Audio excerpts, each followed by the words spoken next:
হাদিস ৩।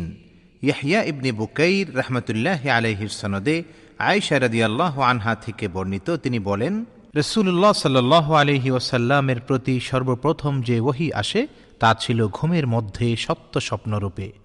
যে স্বপ্নই তিনি দেখতেন তা একেবারে ভোরের আলোর ন্যায় প্রকাশ পেত। তারপর তার কাছে নির্জনতা প্রিয় হয়ে পড়ে এবং তিনি হেরা গুহায় নির্জনে থাকতেন। আপন পরিবারের কাছে ফিরে আসা এবং কিছু খাদ্য সামগ্রী সঙ্গে নিয়ে যাওয়া, এইভাবে সেখানে তিনি একাধারে বেশ কয়েক রাত ইবাদতে মগ্ন থাকতেন। তারপর খাদিজা রাদিয়াল্লাহু আনহার কাছে ফিরে এসে আবার অনুরূপ সময়ের জন্য কিছু খাদ্য সামগ্রী নিয়ে যেতেন। এমনিভাবে হেরা গুহায় অবস্থানকালে একদিন তার কাছে ওহী এলো। তার কাছে ফেরেশতা এসে বললেন, ইকরা, অর্থাৎ পড়ুন। রাসূলুল্লাহ সাল্লাল্লাহু আলাইহি ওয়াসাল্লাম বলেন, আমি বললাম, আমি পড়তে পারি না। তিনি বলেন, তারপর তিনি আমাকে জড়িয়ে ধরে এমনভাবে চাপ দিলেন যে আমার অত্যন্ত কষ্ট হল। তারপর তিনি আমাকে ছেড়ে দিয়ে বললেন, ইকরা, পড়ুন। আমি বললাম, আমি তো পড়তে পারি না। তিনি দ্বিতীয়বার আমাকে জড়িয়ে ধরে এমনভাবে চাপ দিলেন যে আমার অত্যন্ত কষ্ট হল। এরপর তিনি আমাকে ছেড়ে দিয়ে বললেন, ইকরা, পড়ুন। আমি জবাব দিলাম, আমি তো পড়তে পারি না। রাসূলুল্লাহ সাল্লাল্লাহু আলাইহি ওয়াসাল্লাম বলেন, তারপর তৃতীয়বার তিনি আমাকে জড়িয়ে ধরে চাপ দিলেন। এরপর ছেড়ে দিয়ে বললেন, ইকরা বিসমি রাব্বিকাল্লাযী খালাক, খালাকাল ইনসানা মিন আলাক, ইকরা ওয়া রাব্বুকাল আকরাম। পড়ুন আপনার রবের নামে, যিনি সৃষ্টি করেছেন মানুষকে জমাট রক্ত থেকে। পড়ুন, আর আপনার রব মহামহিমান্বিত।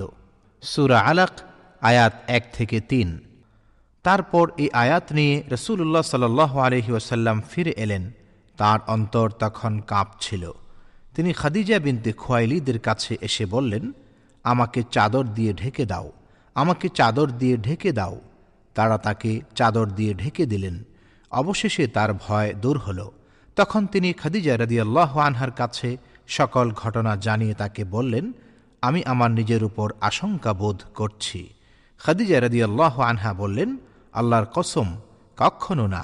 আল্লাহ আপনাকে কখনো অপমানিত করবেন না। আপনি তো আত্মীয় স্বজনদের সাথে সদ্ব্যবহার করেন, অসহায় দুর্বলের দায়িত্ব বহন করেন, নিঃস্বকে সাহায্য করেন, মেহমানের মেহমানদারি করেন এবং দুর্দশাগ্রস্তকে সাহায্য করেন। এরপর তাকে নিয়ে খাদিজা রাদিয়াল্লাহু আনহা তাঁর চাচাতো ভাই ওয়ারাকা ইবনে নৌফিল ইবনে আব্দুল আসাদ ইবনে আব্দুল উজ্জার কাছে গেলেন। তিনি জাহিলি যুগে ঈসাই ধর্ম গ্রহণ করেছিলেন। তিনি ইব্রানি ভাষায় লিখতে জানতেন এবং আল্লাহর তৌফিক অনুযায়ী ইব্রানি ভাষায় ইনজিল থেকে অনুবাদ করতেন। তিনি ছিলেন অত্যন্ত বয়োবৃদ্ধ এবং অন্ধ হয়ে গিয়েছিলেন। হযরত খাদিজা রাদিয়াল্লাহু আনহা তাকে বললেন, হে চাচাতো ভাই, আপনার ভাতিজার কথা শুনুন। ওয়ারাকা তাকে জিজ্ঞেস করলেন, ভাতিজা, তুমি কি দেখো? রাসূলুল্লাহ সাল্লাল্লাহু আলাইহি ওয়াসাল্লাম যা দেখেছিলেন সবই খুলে বললেন। তখন ওয়ারাকা তাকে বললেন, ইনি তো সেই দূত যাকে আল্লাহ তাআলা মূসা আলাইহিস সালামের কাছে পাঠিয়েছিলেন। আফসোস, আমি যদি সেদিন যুবক থাকতাম। আফসোস, আমি যদি সেদিন জীবিত থাকতাম, যেদিন তোমার কওম তোমাকে বের করে দেবে। রাসূলুল্লাহ সাল্লাল্লাহু আলাইহি ওয়াসাল্লাম বললেন, তারা কি আমাকে বের করে দেবে? তিনি বললেন, হ্যাঁ, অতীতে যিনি তোমার মতো কিছু নিয়ে এসেছেন তার সঙ্গেই শত্রুতা করা হয়েছে। সেদিন যদি আমি জীবিত থাকি তবে তোমাকে প্রবলভাবে সাহায্য করব। এর কিছুদিন পর ওয়ারাকা ইন্তেকাল করেন। এরপর কিছুদিন ওহী স্থগিত থাকে। ইবনে শিহাব রাহমাতুল্লাহি আলাইহির সনদ সূত্রে জাবির ইবনে আব্দুল্লাহ আনসারী রাদিয়াল্লাহু আনহুমা ওহী স্থগিত হওয়া সম্পর্কে বর্ণনা করেন যে রাসূলুল্লাহ সাল্লাল্লাহু আলাইহি ওয়াসাল্লাম বলেন, একদা আমি হেঁটে চলেছি, হঠাৎ আকাশ থেকে একটি আওয়াজ শুনতে পেয়ে চোখ তুলে তাকালাম। দেখলাম সেই ফেরেশতা যিনি হেরায় আমার কাছে এসেছিলেন আসমান ও জমিনের মাঝখানে একটি কুরসিতে বসে আছেন। এতে আমি ভয় পেয়ে গেলাম। তৎক্ষণাৎ আমি ফিরে এসে বললাম, আমাকে বস্ত্রাবৃত করো, আমাকে বস্ত্রাবৃত করো।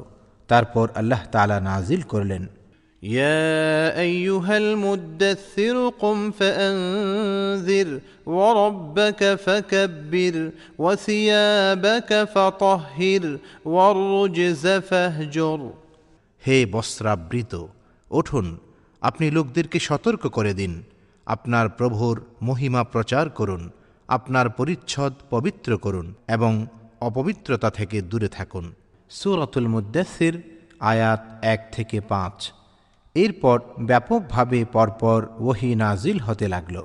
আবদুল্লাহ ইবনে ইউসুফ রহমতুল্লাহ আলাইহি ও আবু সালেহ রহমতুল্লাহ আলাইহি অনুরূপ বর্ণনা করেছেন। হিলাল ইবনে রাদ্দাদ রহমতুল্লাহ আলাইহি জুহরি রহমতুল্লাহ আলাইহি থেকেও অনুরূপ বর্ণনা করেছেন। ইউনুস ও মামার রাহিমাহুমুল্লাহ ফুআদুহু এর স্থলে বাওয়াদিরুহু শব্দ উল্লেখ করেছেন।